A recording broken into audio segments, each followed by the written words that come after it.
International Women's Month is drawing to a close, but it's certainly ending on a delightful note for Akhona Qengqe. She's gearing up to start a new role next week as KFC's first black female general manager for Africa.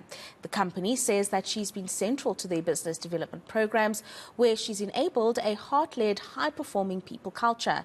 She joins me this morning for more on her role and what it means for women empowerment on the African continent. A very good morning to you, Akhona, and thank you very much for joining us. And of course, congratulations on the role that you've taken up at KFC for the African continent. Tell us a little bit about that role and the work that you've had to put in to ensure your growth and development within the organization. Good morning, and thank you for having me this morning, and thank you for the congratulatory note. Indeed, it has come as such a delight for me to be able to take on this role as from next month, and it's been quite a journey. I joined the KFC business about 7.5 years ago in a different role. I was a development director, so I was responsible for our real estate portfolio and for our growth on the continent. And then I took the bold move of HR later on, and I must say this is probably the role that has adequately prepared me to take on the general manager role. And some of the work I've done around there have included driving a very aggressive transformation agenda for KFC Africa, so from transforming what our business looks like internally, but also how we interact with our customers and the work we continue to do in our communities, such as the work around Ad Hope, etc.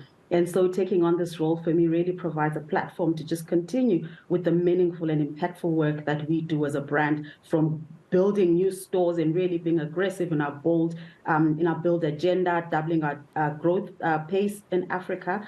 And every time we do that, must I note that it's actually creating employment opportunities as well. We employ 35,000 people across the continent. And so every time we open a new store, that signals that somebody who was unemployed will have a job because of KFC.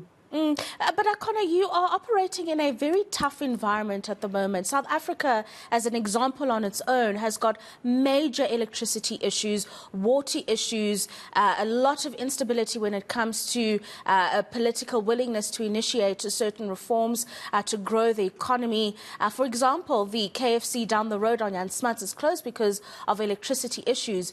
So how do you and your team then navigate the various issues that you will find not just in South Africa, but on the rest of the continent? Yeah, it's a fact that we are not immune to any of the macroeconomic challenges that businesses face in South Africa as well as on the continent. But what we are obsessing about as a KFC leadership team is around finding solutions that not only work now, but that will continue to ensure our business is sustainable in the future. For example, with regards to the energy crisis, we are looking at alternative energy sources. We are also relooking our business model to ensure that in light of all of these challenges, that KFC is still an investable brand. From a consumer-facing perspective, we're unlocking new layers. We are aggressive in driving our value offering. And all of these initiatives are aimed at driving, our sales, our sales momentum, which we've enjoyed over the last 3 years. Is we've really, been able to cushion some of the, of the headwinds that we've experienced as a country as well as a continent.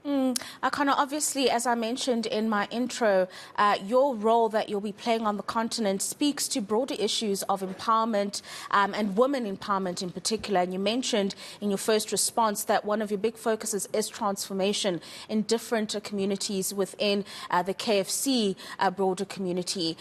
Tell us about that and the importance of the empowerment of young women looking to advance and develop their different skills within the group across the continent, and the role that you think you can play in this regard. So the reality firstly is, for me at least, we can't build economies on only half the human capital. So that's really been the key driver behind my aggressive transformation strategies. We've developed programs like Women on the Move at KFC to create and make seats for everyone at the table. I get to be an executive sponsor for our Global Shine program, which is also aimed at creating seats at the table for all the women across the different business units where we operate globally. And what this is aimed at signaling is that even if you are a woman or as a woman, you can have a career at KFC. You are not limited by your gender. You're not limited by your background. You're not limited by where you come from. But if you've got the capability, you've got the curiosity, and you want to thrive, this is an environment where you can come and truly be your best self, which is actually one of the core pillars of our People Promise. Is we create a space where everyone can make a difference, be their best selves, and really have fun. And that means being your full self and bringing all of you to the table. Akhona, we wish you the very best of luck as you take on the role, and hopefully you are able to initiate a lot of those transformation drives as you fulfill your various duties across the African continent. That is Akhona Qengqe, who is KFC's incoming General Manager for Africa, joining us this morning as we wrap up Women's Month.